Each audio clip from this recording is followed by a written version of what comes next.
Hello students, good afternoon. कैसे हैं आप लोग? तो चलिए आज हम आपका हिंदी का सेट 2 बताते हैं जो आपका एग्जाम में आने वाला है और इसमें बहुत सारा महत्वपूर्ण क्वेश्चन और कॉन्सेप्ट बताया जाएगा ताकि आप अपने एग्जाम को अच्छी तरीक़ा से क्लियर कर सकें। तो चलिए शुरू करते हैं बिना कोई टाइम वेस्ट किए। पहला है, निम्नलिखित गद्यांश को ध्यानपूर्वक पढ़कर प्रश्न संख्या 1 से 4 तक के लिए सही उत्तर चुनें। साहस की ज़िंदगी सबसे बड़ी ज़िंदगी होती है। ऐसी ज़िंदगी की सबसे बड़ी पहचान यह है कि वह बिल्कुल निडर, बिल्कुल बेखौफ होती है। साहसी मनुष्य की असली पहचान यह है कि वह इस बात की चिंता नहीं करता कि तमाशा देखने वाले लोग उसके बारे में क्या सोच रहे हैं।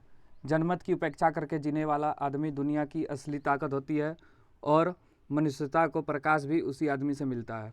अड़ोस पड़ोस को देखकर चलना यह साधारण जीव का काम है। क्रांति करने वाले लोग अपने उद्देश्य की तुलना ना तो पड़ोसी के उद्देश्य से करते और ना ही अपने चाल को ही पड़ोसी की चाल देखकर मदद करते हैं। साहसी मनुष्य उस सपनों में भी रस लेता है जिस सपनों पर कोई व्यवहारिक अर्थ नहीं होता।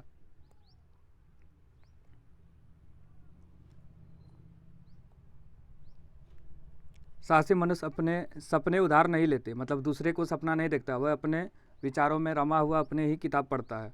झुंड में चलना और झुंड में चरना या भेड़ और बकरी का काम है। भैंस और भेड़ दिया है, भेड़ बकरी यही सब है। सिंह तो बिल्कुल अकेले ही मगन रहता है।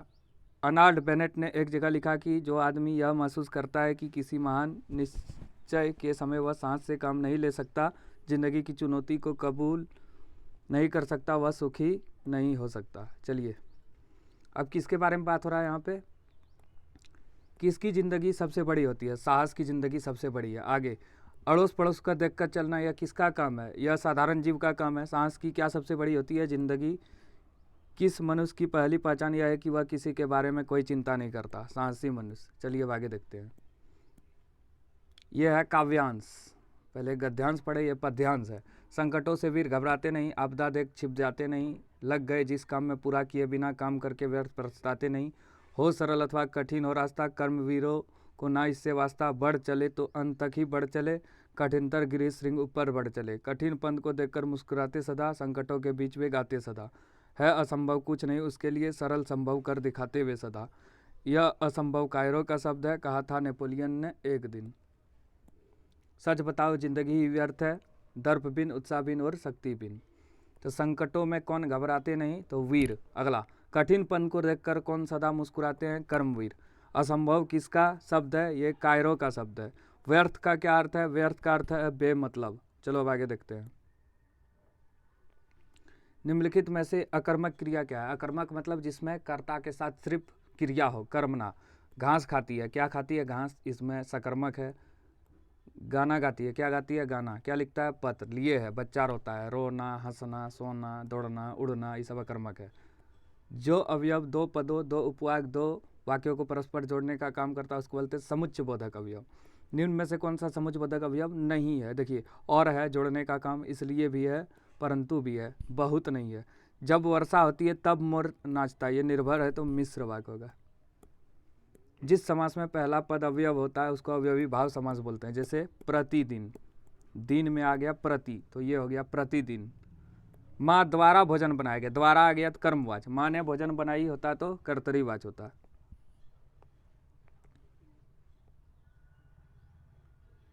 चलिए अब आगे देखिए। ये बाल गोविंद भगत की है। संगीत साधना उस दिन देखने पे मिला जिस दिन उसके बेटे की मृत्यु हो गई। बेटे के मरने पर बाल गोविंद भगत क्या कर रहे थे? गा रहे थे। भगत जी की पतहू कैसी थी? सुभग और सुसुली होने के साथ ही घर की पूरी प्रबंधिका। देखो यहाँ लिखा है। भगत जी का बेटा कैसा था? सुस्त और बोदासा। देखिए आप लोग बहुत बार इसको पढ़े भी होंगे, सुस्त और बोदासा। बाल गोविंद भगत का एकलौता बेटा था, मतलब एक बेटा। फसल क्या है? और कुछ नहीं, मतलब ये फसल कविता का है जिसको किसने लिखा है? जैसे ऊपर में लिखा था बाल गोविंद भगत राम वृक्ष बोनीपुरी, उसी तरह फसल को कौन लिखा? नागार्जुन। फसल किसका जादू है? नदियों के पानी का। फसल किसका रूपांतरण है? सूरज की किरणों का। देखो, नदियों के पानी का जादू है और सूरज की किरणों का रूपांतरण है। फसल किसका गुणधर्म है? मिट्टी का। देखो यहाँ लिखा है। सिमटा हुआ संकोच है हवा की थिरकन का। काव्य पंक्ति में कौन सा अलंकार है? अनुप्रास्त अलंकार। चलो बुक वाला। नेताजी की मूर्ति पर चश्मा लगाने का कौन करता था? कैप्टन।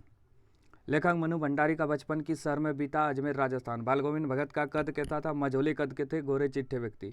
गोपियों ने किसे भाग्यवान कहा है? उद्धव को। अट नहीं रही है कविता में चारों तरफ किसकी सुंदरता फैली है? फागुन की। भोलानाथ का सिर पर क्या था? लंबी लंबी जटाएं। अब भोलानाथ का रियल नाम क्या था? वास्तविक नाम क्या था? कमेंट करके बताइए। प्रकृति जल संचय की व्यवस्था किस तरह करती है? तो सर्दियों में पर्वतों पर बर्फ पड़ती है, गर्मियों में वह बर्फ पिघलता है, पहाड़ों से निकलने वाली नदियां लोगों को प्यास बुझाती है। तो क्या होगा इनमें से सभी? लेखक ने हिरोशिमा पर कविता कहाँ बैठ के लिखी थी? रेलगाड़ी पे बैठ के लिखी थी। जापान की राजधानी है।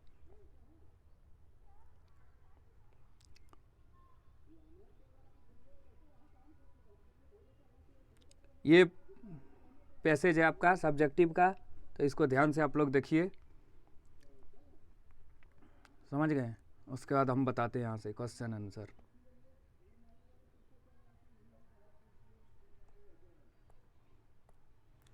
एक कहानी यह भी आत्मकथा में लेखिका के पिता ने रसोई को भटियार खाना कहकर क्यों संबोधित किया? लेखिका के पिता का आग्रह था कि वह रसोई से दूर रहे। वे रसोई को भटियार खाना कहते थे। उसका कहना था कि रसोई के इस भटियार खाने में रहने से व्यक्ति की प्रतिभा और क्षमता भट्टी में चली जाती है, अर्थात नष्ट हो जाती है। वे इसे समय की बर्बादी मानते थे। बिस्मिल्लाह खां को शहनाई की मंगल ध्वनि का नायक क्यों कहा गया? शहनाई मंगल ध्वनि का वाद्य। भारत में जितने भी शहनाई वादक हुए हैं उसमें बिस्मिल्लाह खान का नाम सबसे ऊपर है। उससे बढ़कर सुरीला शहनाई वादक और कहीं नहीं हुआ, इसलिए उन्हें शहनाई की मंगल ध्वनि का नायक कहा जाता है। इसको उस्ताद भी बोलते थे, उस्ताद बिस्मिल्लाह खान। जन्म हुआ था इसका कहाँ? बिहार के डुमराव में। हो गया। अब चलिए आगे देखिए नेक्स्ट क्वेश्चन।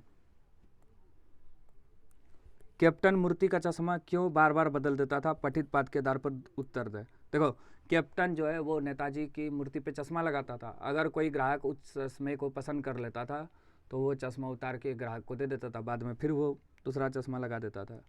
कैप्टन मूर्ति का चश्मा क्यों बार बार बदल देता था? पाठ के आधार पर उत्तर दें। कैप्टन अपने इने गिने चश्मे से एक चश्मा श्रद्धा के प्रतीक नेताजी की मूर्ति पर लगा देता था, किंतु किसी ग्राहक के द्वारा मूर्ति पर लगे चश्मे जैसे मांगने पर कैप्टन दूसरा वैसा चश्मा ना होने पर मूर्ति से उतार कर ग्राहक को दे देता था। बोलता था ना, जैसे पुतला पे कपड़ा लगाया, बोलता यही कपड़ा चाहिए, नहीं होगा वही तो खोल के दे देगा, और दूसरा लगा देता था। इस कारण कैप्टन मूर्ति का चश्मा बार बार जो है बदल देता था। चलो अब आगे।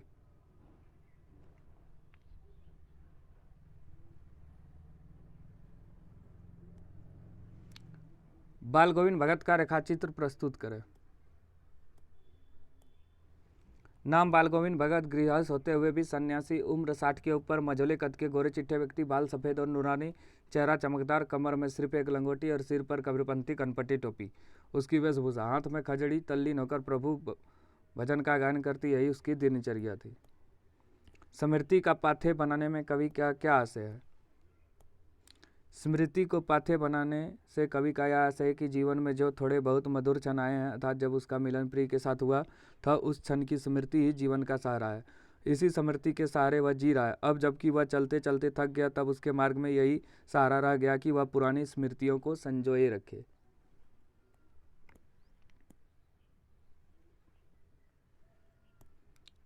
अगला क्वेश्चन, कवि के अनुसार फसल क्या है? देखिए, फसल उपजाने के लिए हम लोग को मानव का श्रम भी चाहिए, मिट्टी भी चाहिए, पानी भी चाहिए, हवा भी चाहिए, सब चीज़ चाहिए।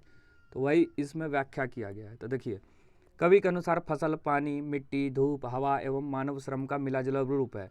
इसमें सभी नदियों के पानी का जादू समाया हुआ है। कवि के अनुसार फसल नदियों के पानी का जादू, मनुष्य के हाथों के स्पर्श की महिमा, भूरी काली मिट्टी का गुणधर्म, सूरज की किरणों का रूपांतरण तथा हवा की थिरकन का सिमटा हुआ संकोच है। इस प्रकार फसल प्रकृति और मनुष्य के परस्पर सहयोग का सृजनात्मक परिणति है। आगे, संगीतकार जैसे व्यक्ति संगीत के अलावा और किन किन क्षेत्र में दिखाई देता है? संगीतकार जैसे व्यक्ति संगीत के अलावा इन क्षेत्र में दिखाई देता है: नाटक के क्षेत्र में, नृत्य के क्षेत्र में, शिक्षा के क्षेत्र में, राजनीति के क्षेत्र में, धर्म के क्षेत्र में। संगीतकार मैंने क्या हुआ? जैसे कोई गाना गा रहा है, उसके पीछे कोई खड़ा है, या गाना गा रहा है उसके पीछे बजाने वाला कोई है, या डांसर जो है उसके पीछे और भी बहुत सारा डांस करता है उसका उत्साह बढ़ाने के लिए। तो यही सब है आपका संगीतकार। चलिए अब आगे चलते हैं। प्रकृति ने जल संचय की व्यवस्था किस प्रकार की है? प्रकृति ने हिमशिखर जल स्तंभ की तरह है। प्रकृति सर्दियों में यहाँ बर्फ के रूप में जल संग्रह कर लेती है और गर्मियों में जब चारों ओर जल के लिए तराई तराई मचता है तब यह बर्फ पिघलकर नदियों में जलधारा के रूप में बहकर हमारी प्यास को बुझाती है।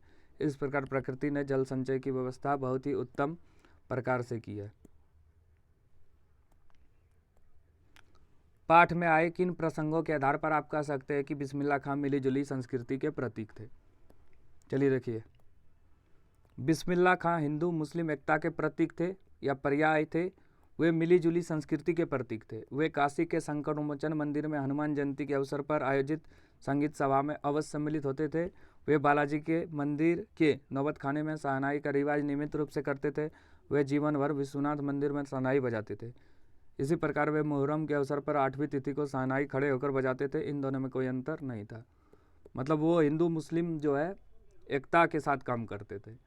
मतलब मुहर्रम में भी शहनाई बजाते थे और जो बालाजी है और हनुमान मंदिर, काशी विश्वनाथ मंदिर, गंगा किनारे, वहाँ भी बांसुरी बजाते थे। अगला, कृष्ण के प्रति अपने अनन्य प्रेम को गोपियों ने किस प्रकार अभिव्यक्त किया है? तो चलिए देखिए, गोपियों ने कृष्ण के प्रति अपने अनन्य प्रेम को निम्न प्रकार से व्यक्त किया है।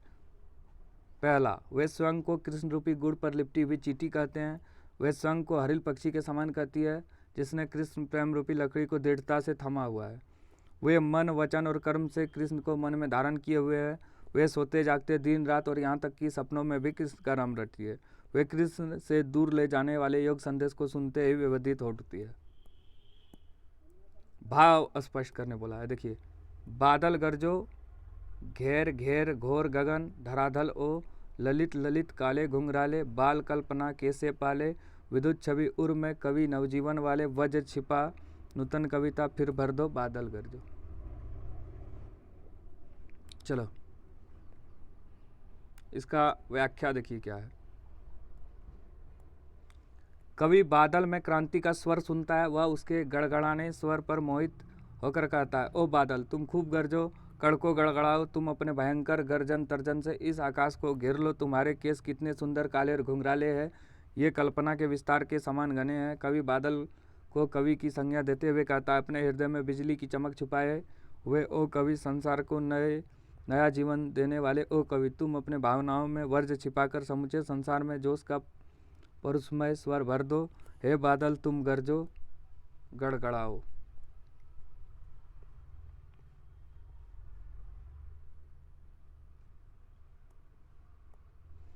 हिरोशिमा पर लिखी कविता लेखक के अंत व बाह्य दोनों दबाव का परिणाम है। आप यह कैसे कह सकते हैं? लेखक स्वयं हिरोशिमा गया और वहां अस्पताल में अणु विस्फोट से घायल लोगों को देखा। हिरोशिमा में क्या हुआ था? अमेरिका वाले जो परमाणु बम गिरा दिया था, तो वही सब इसमें व्याख्या किया गया है। इस प्रकार उसे प्रत्यक्ष अनुभव हुआ, पर अभी अनुभूति का होना शेष था, क्योंकि चैप्टर एक नाम है मैं क्यों लिखता आगे, और अनुभूति अनुभव की अपेक्षा ज़्यादा गहरी चीज़ है। एक दिन जब उसने हिरोशिमा की सड़क पर घूमते हुए एक झुलसे पत्थर को देखा, तब उस पर अंततः दबाव पड़ा।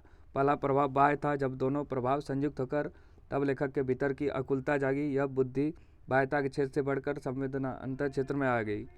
कवि इससे अपने को अलग न कर सका और अचानक एक दिन हिरोशिमा कविता का जन्म हो गया। यह कविता उसने जापान में नहीं, भारत लौटते समय रेलगाड़ी में बैठ के लिखी थी।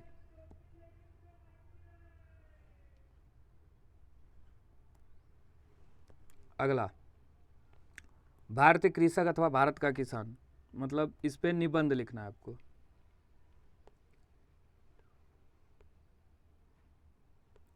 विद्यार्थी और अनुशासन भी है, सरहुल भी है, और भाई को विवाह में शामिल होने के लिए पत्र भी है।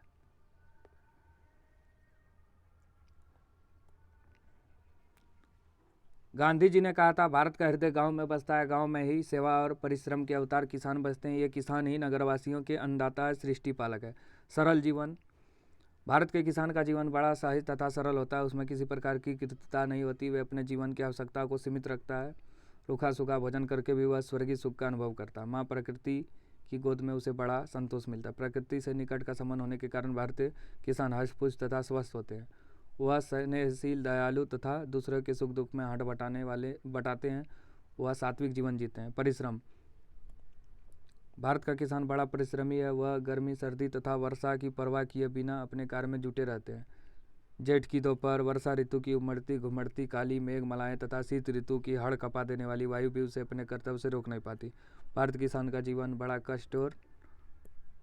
कड़ा और कष्टपूर्ण होता है। अभाव, इसमें भी थोड़ा लिख सकते हैं। भारत के किसान का जीवन अभावमय है। दिन रात कठोर परिश्रम करने पर भी वह जीवन की आवश्यकता नहीं जुटा पाता। ना उसे पेट भर भोजन मिलता, ना ही शरीर ढकने के लिए पर्याप्त वस्त्र। इतने दुर्व्यवस्था के कारण निरक्षरता भारतीय किसान की पतनावस्था का मूल कारण है। शिक्षा के अभाव के कारण वह अनेक कुरीतियों से घिरा है। अंधविश्वास और रूढ़ियों जैसे उसके जीवन का अंग है। अब निष्कर्ष लिख सकते हैं। देश की उन्नति किसान के जीवन में सुधार से जुड़ी है। किसान ही इस देश की आत्मा था। उसके उत्थान के लिए हमें हर संभव प्रयास करना चाहिए। इतने लिखिए आप लोग। इसी तरह तोड़ तोड़ के विद्यार्थी और अनुशासन देख लीजिए आप लोग, थोड़ा इसको इम्पोर्टेंट है ये।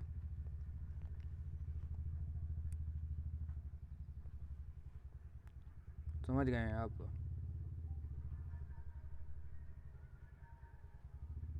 सरहुल, ये झारखंड का पर्व है। ये भी आ सकता है वसंत ऋतु में। देख लीजिएगा आप लोग इसको एक बार।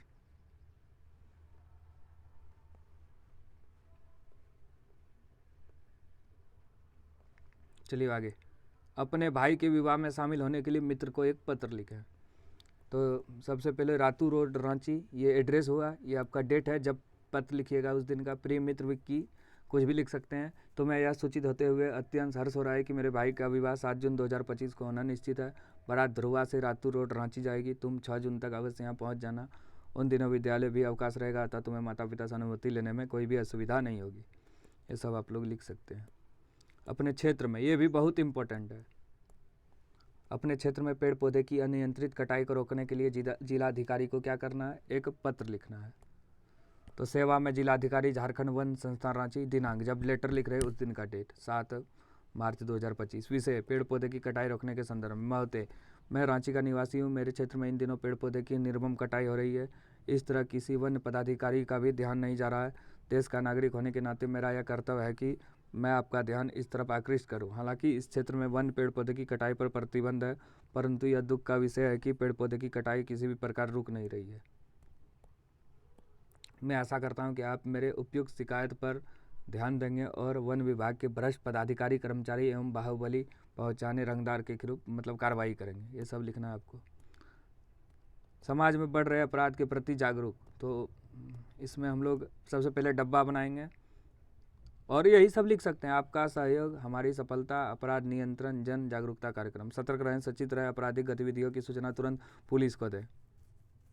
महिला और बच्चे की सुरक्षा पर ध्यान दें। साइबर अपराधों से सतर्क रहें, ना अफवाह फैलाएं और ना ही फैलने दें। अपराध रोकने में हमारी मदद करें। पुलिस, ये सब लिख सकते हैं आप लोग।